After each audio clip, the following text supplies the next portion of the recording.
વિદ્યાર્થી મિત્રો, જય સ્વામિનારાયણ. ધોરણ 6 વિષય વિજ્ઞાન, પ્રકરણ નંબર 9 સજીવો અને તેમની આસપાસ.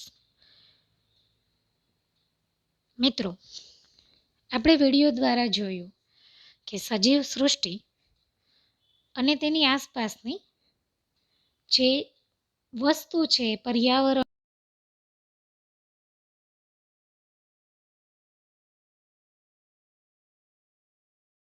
આપણે સમજ્યા. જેમાં આપણે દરિયા કિનારા વિશે, રણ વિશે, રણમાં રહેનારા પ્રાણીઓ વિશે માહિતી મેળવી. સજીવ નિર્જીવ વિશે પણ આપણે સમજ્યા. ઓક્સિજન, કાર્બન ડાયોક્સાઇડ, રહેઠાણ, નિવાસસ્થાન, પ્રાણીઓના રહેઠાણ કેવા હોય છે, નિવાસસ્થાન એ કઈ જગ્યાએ રહે છે, એ કઈ રીતે એને અનુકૂળ થાય છે, કે કોઈ પણ જગ્યાએ એ અનુકૂલન સાધે છે.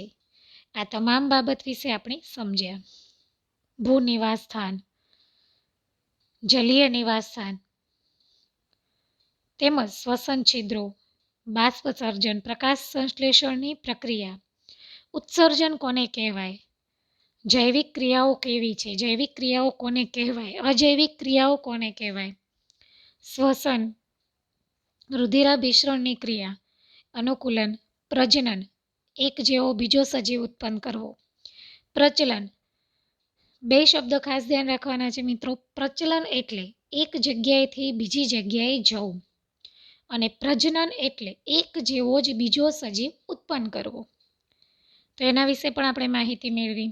શિકારી એટલે કે પ્રાણીઓ પોતે બીજા પ્રાણીઓનો શિકાર કઈ રીતે કરે છે, કઈ રીતે અનુકૂલન સાધે છે, તેની વસ્તુ આપણે સમજ્યા. ભૂચર પ્રાણી, જળચર પ્રાણી, નિશાચર પ્રાણી વગેરે વિશે પણ આપણે સજીવો અને તેની આસપાસના પ્રકરણમાં માહિતી મેળવી. હવે વિદ્યાર્થી મિત્રો, સ્વાધ્યાય પોથીમાં આપણે વિકલ્પો, સ્વાધ્યાય પોથીના કેટલાક પ્રશ્નો છે,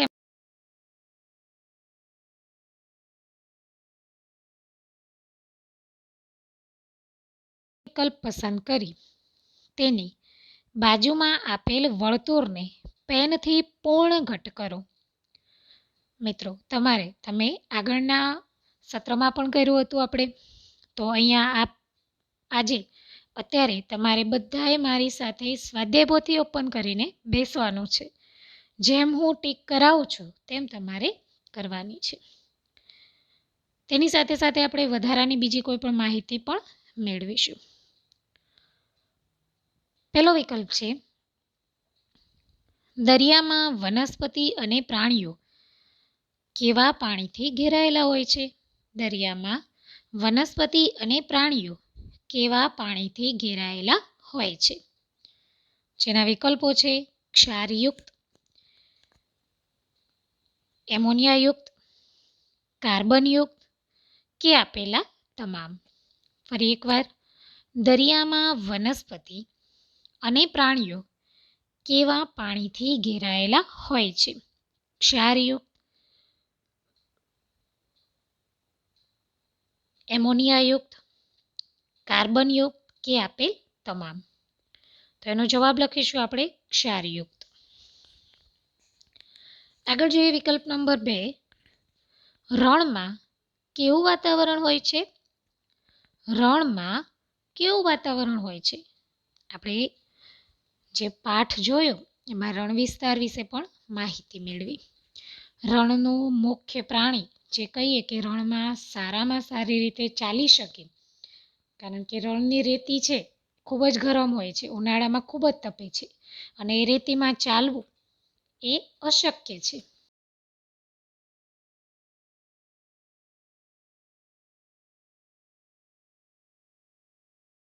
રણમાં ચાલી શકે છે, જેને પાણીનો કહેવાય કે ઉપયોગ પણ એ ઓછો કરે છે, જે આપણે આગળ સમજ્યા હતા.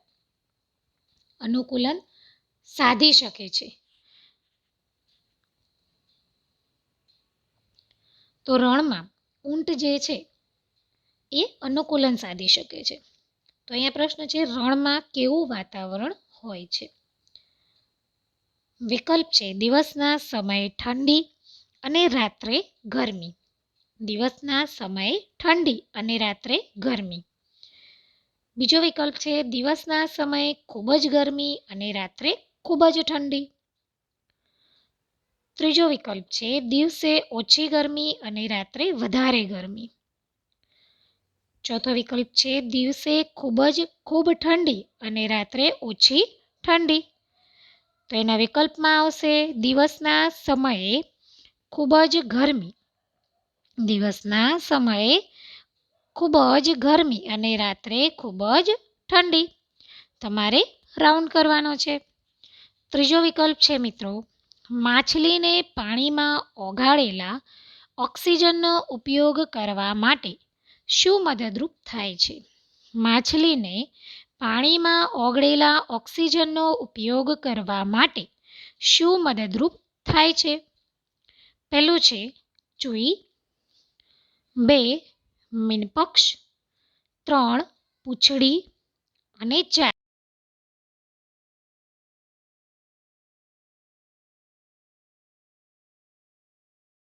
મદદરૂપ થાય છે. તો એનો જવાબ આવશે ચૂઈ. 4 સજીવો શેના માટે નિવાસસ્થાન પર નિર્ભર હોય છે? સજીવો શેના માટે નિવાસસ્થાન પર નિર્ભર હોય છે? 1 ખોરાક, 2 પાણી, સી હવા અને ડી આપેલ તમામ. ખોરાક, પાણી, હવા એટલે કે આશ્રય અને આપેલ તમામ. સજીવને શેની જરૂર પડે છે? શેના માટે નિવાસસ્થાન પર નિર્ભર હોય છે? ખોરાક માટે, પાણી માટે, હવા, આશ્રય. તો નિવાસસ્થાન માટે એને શું જોઈએ? તો કે હવા જોઈએ, આશ્રય એટલે કે રહેવા માટે જોઈએ, પાણી જોઈએ, ખોરાક જોઈએ. તો એનો જવાબ આવશે આપેલ તમામ. 5મો વિકલ્પ છે ભૂનિવાસ સ્થાનના એટલે કે ભૂનિવાસના ઉદાહરણોમાં શેનો સમાવેશ થાય છે? ભૂનિવાસના ઉદાહરણોમાં શેનો સમાવેશ થાય છે? રણ, ઘાસના મેદાન, દરિયાકાંઠો કે આપેલ તમામ. રણ, ઘાસના મેદાન, દરિયાકાંઠો કે આપેલ તમામ. તો ભૂનિવાસના ઉદાહરણો જે કહો તો કે રણ પણ છે, દરિયાકાંઠો પણ છે અને ઘાસના મેદાન પણ છે. તો એમાં પણ આવશે આપેલ તમામ. આગળ જોઈએ વિદ્યાર્થી મિત્રો. 6થો વિકલ્પ છે જલીય નિવાસ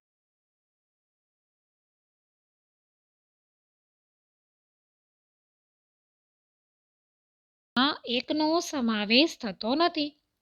સરોવર છે, નદી છે, રણ છે અને સમુદ્ર છે. તો જલ એટલે પાણી થાય. તો એમાં સરોવર પણ આવી જાય, નદી પણ આવી જાય, સમુદ્ર પણ આવી જાય મિત્રો. પરંતુ શું બાકી રહે? તો કે રણમાં પાણી નથી. તો આવશે રણ. બરાબર કે ભાઈ જલીય નિવાસસ્થાનના ઉદાહરણોમાં રણનો સમાવેશ થતો નથી. તો આપણે રણ ઉપર ટીક કરવાનું એટલે કે રાઉન્ડ કરવાનું છે. 7મો વિકલ્પ છે અજૈવિક ઘટકો ખાલી જગ્યા છે. અજૈવિક ઘટકો કોને કહેવાય? તમે જોયું જૈવિક ઘટક અને અજૈવિક ઘટક. અજૈવિક ઘટક જૈવિક ઘટક એટલે એવા ઘટક જે સજીવ છે, જેનામાં જીવ છે. પરંતુ અજૈવિક ઘટક એટલે કે એવા ઘટક જેનામાં જીવ નથી પરંતુ મનુષ્યને ઉપયોગી છે. સજીવનું પૂરેપૂરું કામ કરે છે. એટલે કે ખડકો, ભૂમિ, હવા, સૂર્ય, ચંદ્ર જે મનુષ્યના જીવનમાં ખૂબ જ જરૂરી છે. આવા ઘટકોને અજૈવિક ઘટકો કહે છે. તો અહીંયા કીધું છે કે ભાઈ અજૈવિક ઘટકો ખાલી જગ્યા છે.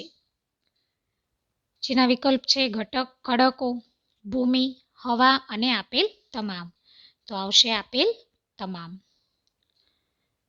વિકલ્પ 8 જોઈએ, રણમાં ઉંદર અને સાપ જેવા પ્રાણીઓ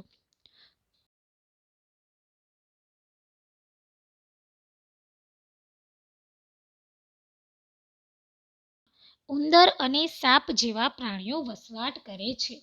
પરંતુ રણની જે રેતી છે મિત્રો એ ખૂબ જ ગરમ હોય છે. તો ત્યાં ગરમીથી બચવા માટે આ પ્રાણીઓ શું કરે છે? તો કે ખૂબ જ ઊંડે સુધી દર બનાવે છે. બખોલ કહો કે જે કોઈ ખૂબ જ ઊંડે સુધી બનાવે છે અને એમાં નિવાસ સ્થાન એટલે કે એમાં વસવાટ કરે છે. તો કીધું છે કે ભાઈ રણમાં ઉંદર અને સાપ જેવા પ્રાણીઓ તીવ્ર ગરમીથી બચવા રેતીમાં ખૂબ જ ઊંડે ખાલી જગ્યામાં રહે છે. તો બખોલમાં રહે છે. જેના વિકલ્પ છે કે ઘર છે, ગમાણ છે, તબેલો છે. તો એ આવે નહીં. ઘર તો માણસ રહે છે ને, ગમાણ જેમાં ભેંસ છે, ગાય છે, એ લોકો રહે છે. તબેલામાં ઘોડો રહે છે. બરાબર. તો રણમાં ઉંદર અને સાપ જેવા પ્રાણીઓ તીવ્ર ગરમીથી બચવા માટે બખોલ બનાવી ખૂબ જ ઊંડે સુધી બખોલ બનાવે છે અને એમાં રહે છે. 9. રણની વનસ્પતિ શેના દ્વારા ખૂબ જ ઓછું પાણી ગુમાવે છે? રણની વનસ્પતિ શેના દ્વારા ખૂબ જ ઓછું પાણી ગુમાવે છે? તો આપણે જોયું કે બાષ્પોત્સર્જનની ક્રિયા દ્વારા રણની જે વનસ્પતિ છે, રણમાં તમે થોર નામની એક વનસ્પતિ થાય છે. એ વનસ્પતિ જેને કાંટા હોય છે અને પર્ણ જે છે એ પ્રકાંડનું જ રૂપ છે. માટે બાષ્પોત્સર્જન દ્વારા એટલે કે એના દ્વારા ખૂબ જ ઓછું પાણી ગુમાવે છે. એના વિકલ્પો છે સંશ્લેષણ, બાષ્પોત્સર્જન, બાષ્પીભવન કે ઉત્સર્જન.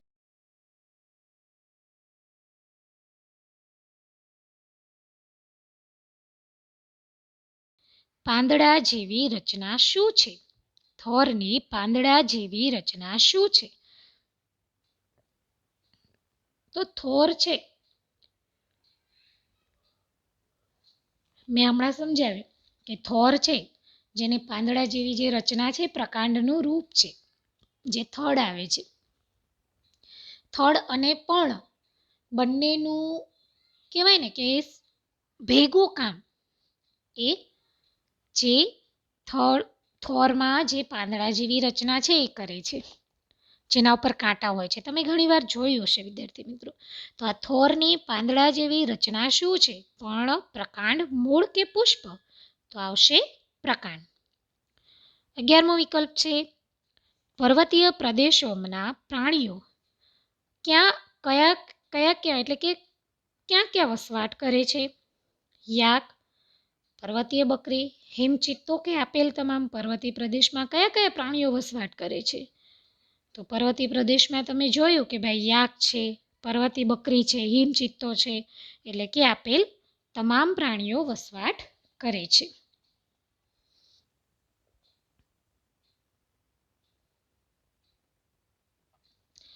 આગળ જોઈએ મિત્રો, એક એટલે કે એક મૃદુકાય પ્રાણી એક મૃદુકાય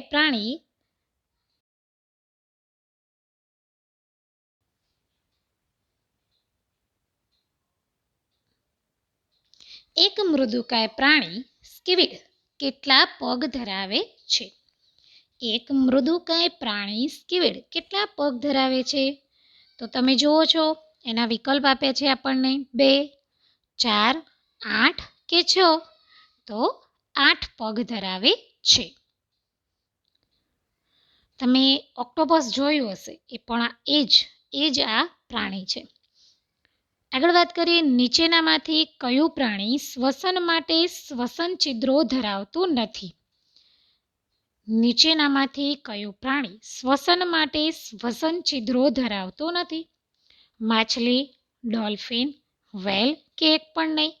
તો શ્વસન છિદ્રો કોને નથી મિત્રો? માછલીને. 14મો વિકલ્પ છે દેડકાને તરવામાં મદદરૂપ થતા અવયવને શું કહે છે?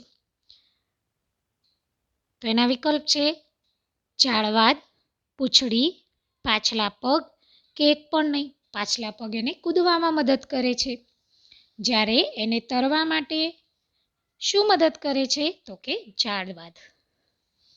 આગળ છે દેડકાને કૂદકો મારવા તથા શિકાર પકડવામાં કયું અંગ મદદ કરે છે? દેડકાને કૂદકો મારવા કે શિકાર પકડવા કયું અંગ મદદ કરે છે? પૂંછડી, ઝાડપાત કે પાછલા પગ અને આગલા પગ. મેં હમણાં સમજાયું કે પાછલા પગ છે એને કૂદકો મારવા માટે એટલે કે શિકાર પકડવાનું કામ કરવા મદદ કરે છે.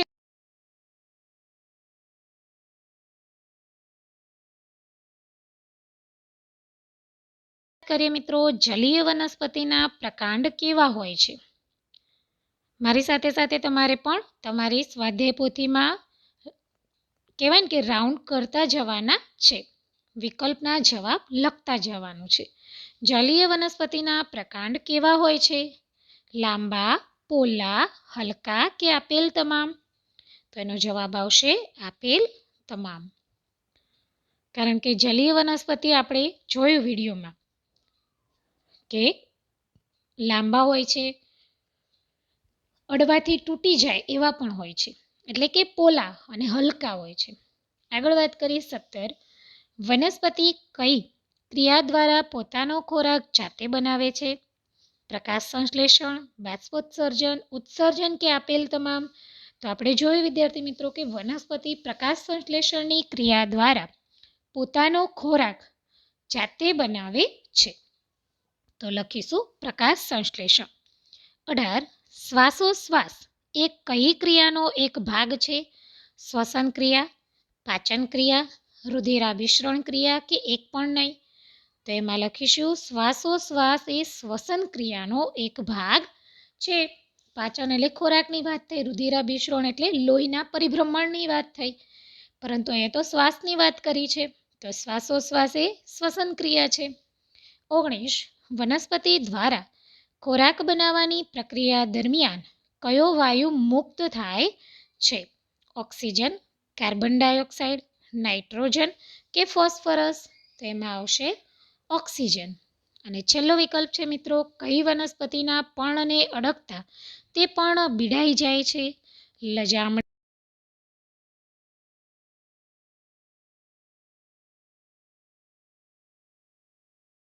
વિદ્યાર્થી મિત્રોએ. તો આની સાથે આપણે આ પ્રકરણના વિકલ્પ મિત્રો પૂર્ણ કર્યા.